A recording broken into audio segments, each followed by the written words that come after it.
आप भी उन बच्चों में से एक हो जिसको ज्योग्राफी बहुत बहुत ज्यादा टफ लगती है, समझ में नहीं आता कि क्या पूरी दुनिया के मैप को याद करें। हम पूरा वर्ल्ड मैप लगा तो लेते हैं, लेकिन फिर भी मन में क्वेश्चन रहता है कि इतने बड़े वर्ल्ड मैप में से, इतने बड़े इंडिया के मैप में से हमें क्या याद रखना है और क्या लीव करना है। क्या हर एक चीज इंपॉर्टेंट है? क्या हर एक चीज पेपर में पूछी जाएगी?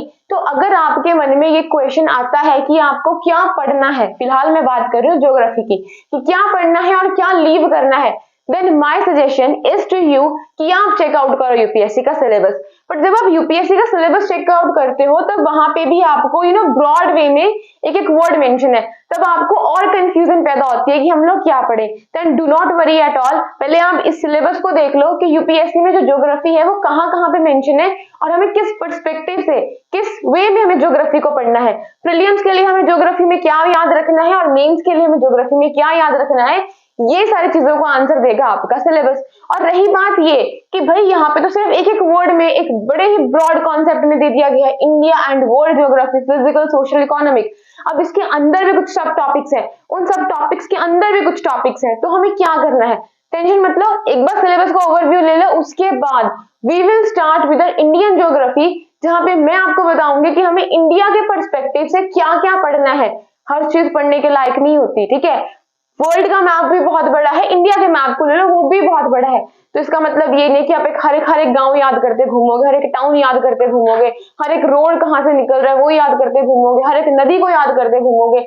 इतना याद करोगे तो कभी जिंदगी भर में आपकी ज्योग्राफी जो है वो कंप्लीट नहीं हो पाएगी। कल को यहाँ से कोई नई रिवर निकल जाए क्या वो भी याद करोगे? ठीक है, मतलब ना पता हो आपको वो निकल जाए, ऐसा कुछ भी नहीं होता है। तो इसीलिए ये बेवकूफी बिल्कुल भी मत करना कि कुछ भी रेंडमली उठा के पढ़ रहे हो। नो, सिलेबस को खुद का गाइडर बनाओ, ठीक है, खुद आपको गाइड करेगा सिलेबस, इसके हिसाब से आपको आगे बढ़ना है।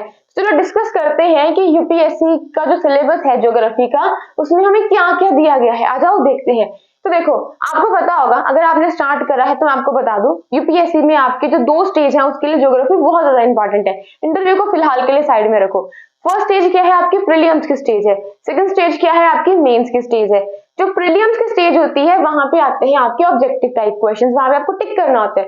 4 ऑप्शन होंगे, उसमें से एक ऑप्शन में आपका आंसर होगा। बट मेंस में आपके पास फ्रीडम होती है कि जो आपने मैप बनाने सीखे हैं, जो आपने लोकेशंस याद करी है ना, जो चीजें आपको मतलब अच्छे से आती है, इसमें क्या है वो आपसे पूछेगा। प्रीलिम्स में आपको आंसर देने, आपको अच्छे से आता नहीं आता उसको नहीं पता। बट मेंस में आपके पास एक एडवांटेज रहता है कि आपको ना बड़ा अच्छा मैप बनाना आता है वर्ल्ड का, तब उस चीज से आप इंप्रेस कर सकते हो एग्जामिनर को। मेंस में ऐड करके वहां पे लोकेशंस को ऐड कर दो, मैप बना के दिखा दो, कोई क्वेश्चन सॉल्व कर रहे हो तो ज्योग्राफी में मैप जो होते हैं ना वो बहुत इंपॉर्टेंट रोल जो है वो आपका निभाते हैं, ठीक है। कुछ कुछ डायग्राम्स बना दो, मैं आपको सब सिखाऊंगी, do not worry at all.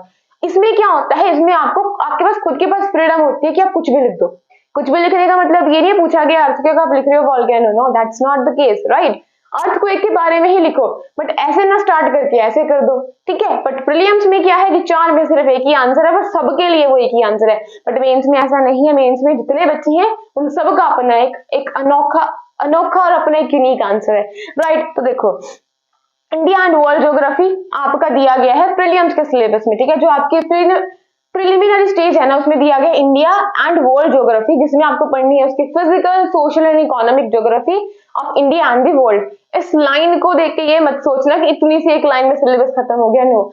जब आप इसको डिकोड करोगे ना, इंडियन ज्योग्राफी में भी बताऊंगी आगे, ठीक है, तब देखना। इसी वीडियो में नहीं बताती, नेक्स्ट वीडियो में बता दूंगी, क्योंकि हम स्टार्ट करेंगे इंडियन ज्योग्राफी, देन वो इंडियन ज्योग्राफी की सीरीज आपकी रहेगी, राइट।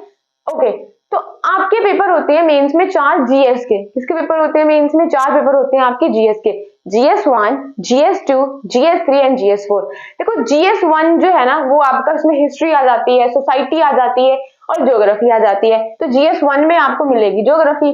GS2 को साइड कर दो, क्यों साइड कर दो? क्योंकि उसमें आती है आपकी पॉलिटी, आपकी गवर्नेंस, है ना, और सोसाइटी भी है उसके अंदर आपकी, और आपकी इंटरनेशनल रिलेशंस, तो ये सारे टॉपिक्स इसके अंदर आते हैं, आपके GS2 के अंदर में आते हैं, राइट। GS3 को जरा साइड करो, क्यों? क्योंकि इसमें है आपकी, ये बताते रुको GS4 सुनो, GS4 को साइड कर दो फिलहाल के लिए, क्योंकि GS4 is entirely based on the ethics, ठीक है, वो एथिक्स का पेपर है। बचे हमारे पास GS1 एंड GS3, राइट। तो GS1 में, क्योंकि मैंने आपको बताया कि आपका ज्योग्राफी का सेगमेंट आता है, ज्योग्राफी का कुछ पार्ट आता है, तो वो अब हमें देखना है कि मेंस के पर्सपेक्टिव से हमें किन चीजों को डील करना है और किस पेपर में हम जो है वो ज्योग्राफी जो है वो लिखने वाले हैं या फिर मैप्स का इस्तेमाल करने वाले हैं।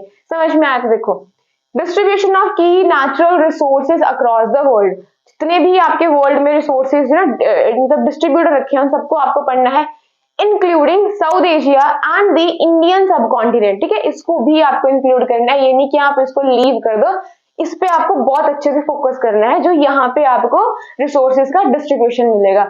अब ये नेचुरल रिसोर्सेज क्या होते हैं, रिसोर्सेज क्या होते हैं, क्या नहीं होते, ये सब कुछ हम आने वाली क्लासेस में पढ़ेंगे। फिलहाल के लिए we are discussing our syllabus, right? Okay, factors responsible for the location of primary, secondary, tertiary sector industries. अब ये प्राइमरी इंडस्ट्रीज क्या होती हैं, सेकेंडरी इंडस्ट्रीज क्या होती हैं, टर्शियरी इंडस्ट्रीज क्या होती हैं? तो जब ये इंडस्ट्रीज जो है वो सेटअप होती हैं तो कौन से फैक्टर्स देखे जाते हैं कि भाई इंडस्ट्री यहाँ पे नहीं यहाँ पे सेटअप होगी, यहाँ पे नहीं यहाँ पे सेटअप होगी। तो ऐसे कौन सी बातों को नजर में रखा जाता है कि आपकी जो इंडस्ट्री वो यहाँ पे सेटअप की जाएगी, right? In various parts of the world including India, तो वर्ल्ड को साथ में लेके चलना है। अब देखो, अगर इंडिया में कोई इंडस्ट्री लगा रहे हो, वर्ल्ड में कहीं भी कोई इंडस्ट्री लगा रहे हो, अगर इंडिया में वो सारे फैक्टर्स को आप देख के वो कर रहे हो कि अच्छा इनकी वजह से यहाँ पे लगने वाली है इंडस्ट्री, तो वर्ल्ड में भी कहीं ना कहीं आप वही सारे फैक्टर्स को उन एरियाज में ढूंढोगे। समझ में आया? नहीं समझ में आ रहा? कोई बात नहीं, सिर्फ सिलेबस है, इतनी टेंशन लेने की जरूरत नहीं है। हम बहुत अच्छे से इसको पढ़ने वाले हैं आने वाली क्लासेस में। ओके, तो आपका GS3 में जिसमें आपकी इकोनॉमिक्स आती है, ठीक है, इकोनॉमी आती है आपकी, राइट? इंडियन इकोनॉमी आती है, इसमें आपका इन्वायरमेंट आता है, साइंस एंड टेक्नोलॉजी आती है, तो ये इकोनॉमी के साथ में ओवरलैप कर जाती है आपकी यहाँ पे ज्योग्राफी भी। इसमें इंटरनल सिक्योरिटी भी आती है GS पेपर 3 में। ओके, तो यहाँ पे हम क्या देखेंगे, मेजर क्रॉपिंग पैटर्न्स, ठीक है, in the various parts of the country, different types of irrigation system, कुछ स्कीम्स वगैरह के बारे में भी देखेंगे, system storage, okay, transport and marketing of agriculture produce, ठीक है, and issues and related constraints and e-tech in aid of farmers. E-tech का क्या रोल है फार्मर्स की हेल्प में, तो ये सब कुछ हम लोग पढ़ने वाले हैं अपनी ज्योग्राफी के अंडर में, right? Technology, missions, economics of animal rearing, ये बहुत इंपॉर्टेंट है, ठीक है, ये भी हम पढ़ेंगे। देन फूड प्रोसेसिंग, यहाँ से क्वेश्चन बहुत अच्छे से फ्रेम होते हैं, and related industries in India, scope क्या है, सिग्निफिकेंस क्या है, लोकेशन देखेंगे, अपस्ट्रीम एंड डाउनस्ट्रीम की रिक्वायरमेंट्स के बारे में पढ़ेंगे, सप्लाई चेन की मैनेजमेंट के बारे में पढ़ेंगे, this is also very important, right? Infrastructure के बारे में पढ़ेंगे, आपकी एनर्जी, स्पोर्ट्स, एनर्जी के बारे में, पोर्ट्स के बारे में, रेलवेज के बारे में, एयरपोर्ट्स के बारे में, तो ये सारी चीजें जो है वो हम लोग अपनी ज्योग्राफी के अंदर में कवर अप करने वाले हैं। तो हर एक चीज कुछ कुछ लेंगे, इंडियन ज्योग्राफी का सिलेबस बनेगा, आपकी वर्ल्ड की ज्योग्राफी का सिलेबस बनेगा, आपकी फिजिकल ज्योग्राफी का सिलेबस बनेगा, तो इन तीनों के बेस पे आपकी जो है वो physical, Indian and world geography जो है वो फॉर्म होगी, और ये सारे टॉपिक्स, ठीक है, कहीं ना कहीं उनके बीच में जाके कवर अप हो जाएंगे।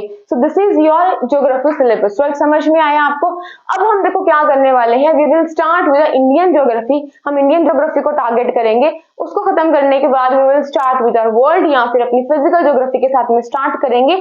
एंड ट्रस्ट मी, अगर खुद से मैप ड्रॉ करोगे, एटलस लेके बैठोगे, नहीं है तो ऑक्सफोर्ड का ले लो या ब्लैक स्वान का ले लो, किसी का भी ले लो, अपने पास में एटलस रखो, मैप लगा रहे हो, बहुत अच्छी बात है, लेकिन उनको समझ में आना चाहिए।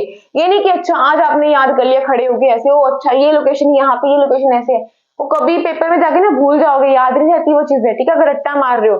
वैसे मैंने खुद भी बताया कि ट्रिक लगा लो, ट्रिक तो तब लगाओगे ना जब आपको पता है कि अच्छा ओ कैस्पियन सी ना यहाँ पे आती है, ब्लैक सी यहाँ पे आती है, ओके, इंडियन जो है वो ओशन यहाँ पे आता है। जब ये सारे कॉन्सेप्ट पता होंगे ना तब ट्रिक भी काम करती है। अगर ये सोच रहे हो कि सिर्फ ट्रिक्स याद कर लोगे, अच्छा इसके साथ में कौन कौन सी कंट्री जो है वो बॉर्डर करती हैं ब्लैक सी के साथ में, ट्रिक याद कर लो, और मैप आपको पता नहीं है, कॉन्सेप्ट आपको पता नहीं है, देन कुछ भी वर्कआउट नहीं करेगा, पेपर पे जाके you will forget everything. So got the point, I hope आपको समझ में आया होगा। तो चलो इस वीडियो को स्टॉप करते हैं, आगे अब हम करेंगे अपने इंडियन ज्योग्राफी के साथ में स्टार्ट। तब तक thanks for watching and thanks for listening, bye.